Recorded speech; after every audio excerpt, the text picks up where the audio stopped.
C'est au fond des vallées que sont nichés les villages Soussou.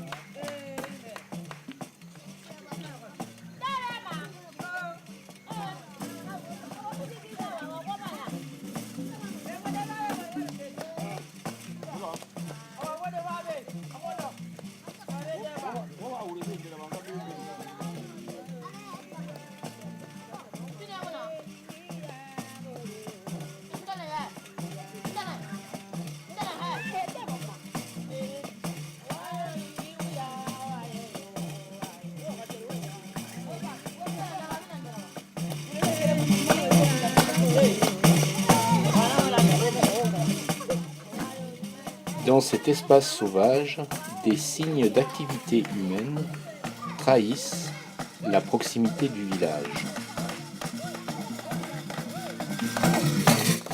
Des ruisseaux qui descendent de la montagne fournissent l'eau potable et permettent le bain, la lessive et la vaisselle. Lorsque le sentier débouche, nous découvrons le village de Yembekuri.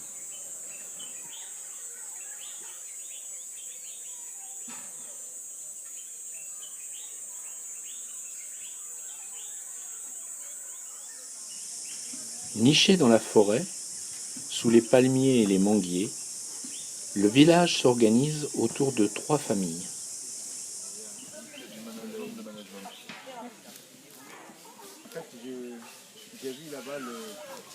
Chacune est regroupée dans un ensemble de cases autour d'un foyer et d'un espace commun.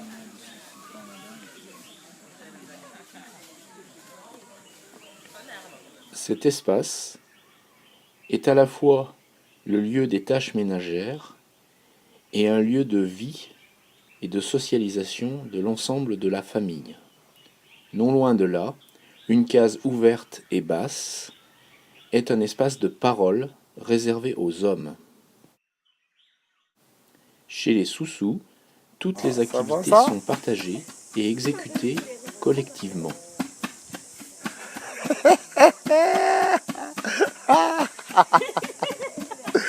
Ouais, ça va ça?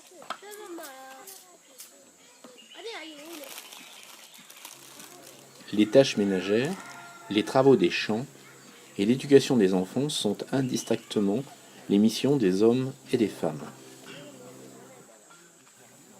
Lorsque les enfants sont propres et capables de marcher, vers 9 mois, ils sont confiés à l'ensemble de la fratrie. Les plus grands s'occuperont ainsi des plus petits et dès qu'ils le pourront, ils iront rejoindre leurs parents pour les aider.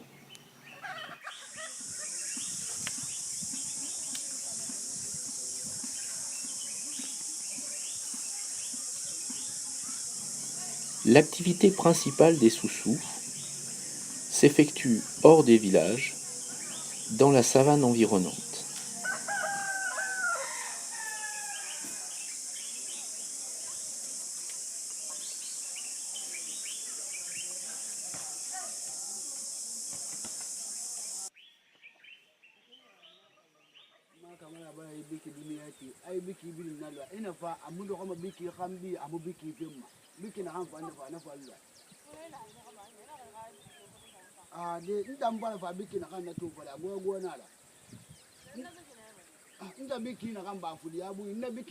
Les champs, débroussaillés l'année précédente et plantés à la saison des pluies, regroupent 3 céréales, le maïs, le riz et le haricot.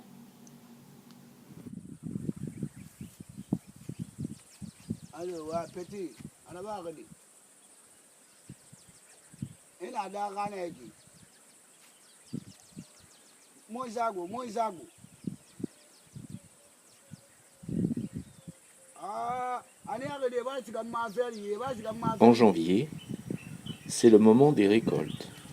Tôt le matin, l'ensemble de la famille monte dans des camps provisoires pour procéder aux travaux des champs.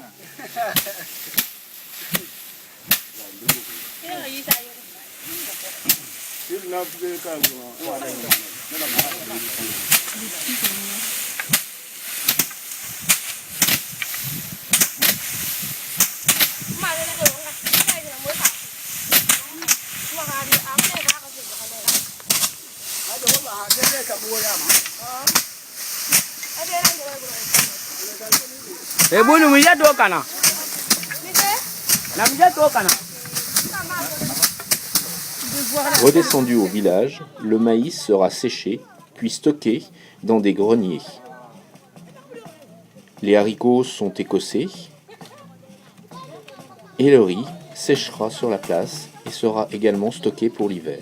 Une partie de la semence sera gardée pour l'année suivante.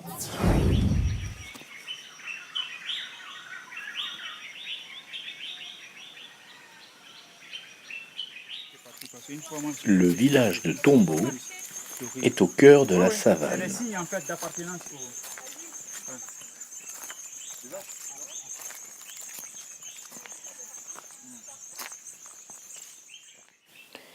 Il est séparé en deux par une petite rivière et regroupe plus d'une trentaine de cases. Il a également un dispensaire de santé et une école. Au petit matin, toute la communauté s'active à la préparation du repas.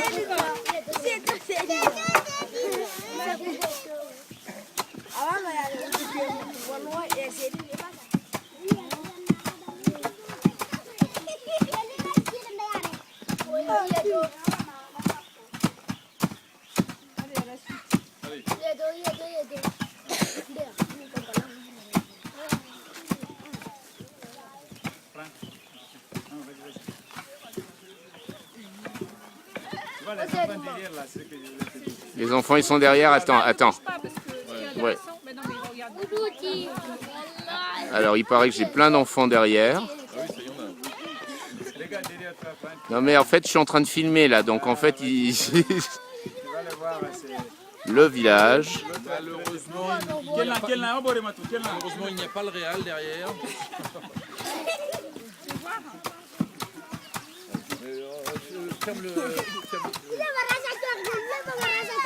Pour les villageois, l'éducation des enfants est une priorité. Aussi, une école a été ouverte et un instituteur a été nommé. Les enfants y apprennent à lire, à écrire et à compter. Ils peuvent également pratiquer d'autres activités et notamment découvrir le tennis.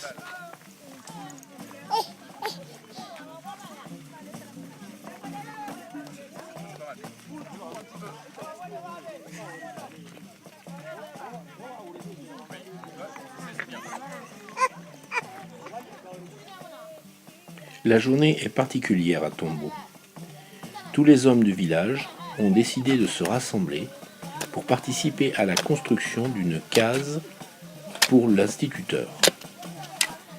La première étape de la construction consiste en fabriquer 400 briques qui permettront de construire les murs de la case.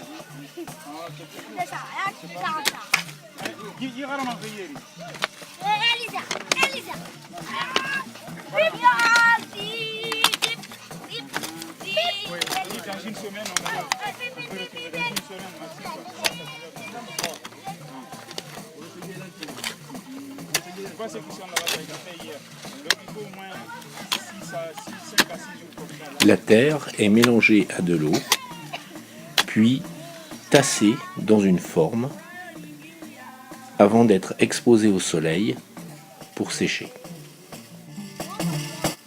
De leur côté, les Peuls sont descendus au village pour construire une case Peul pour les hôtes de passage. Ils tracent au sol la position de la case avant de creuser des trous qui serviront à ancrer des poteaux autour desquels seront tressées des branches d'arbres. L'ensemble constituera les murs de la case, sur lequel les femmes viendront appliquer la boue avant que le toit ne soit déposé par-dessus. L'ensemble des outils ont été forgés sur place par le forgeron du village. Le village de Douguira est situé au fond de la vallée. On y accède par un pont au-dessus de la rivière.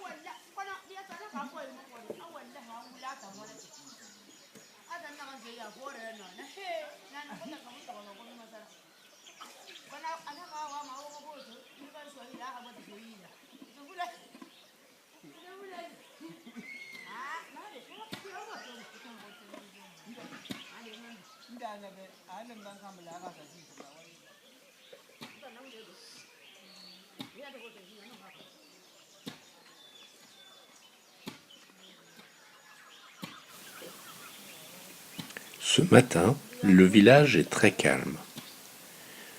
Tous les adultes sont descendus au marché pour vendre leur production. Il ne reste plus dans le village que les enfants et les anciens.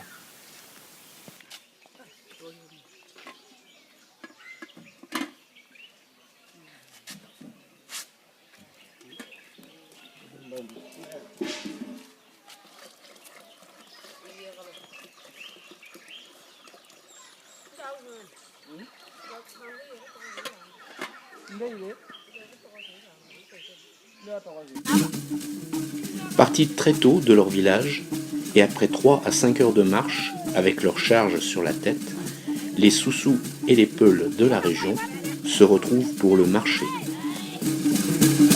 Celui-ci se déroule à la croisée des routes ou dans les bourgades et est un lieu de rencontre et de socialisation pour les hommes et les femmes de toute une région. Il permet de vendre sa production et d'acheter vêtements et ustensiles, et également de s'informer et de rencontrer sa famille éloignée.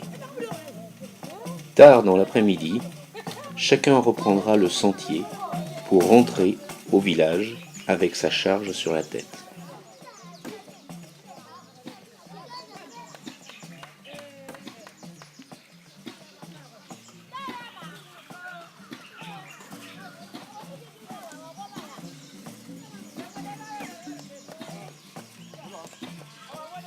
Chacun se prépare pour le retour du marché et la soirée, car ce soir, il y aura la fête au village. Les femmes s'habilleront pour danser et les hommes joueront de la musique.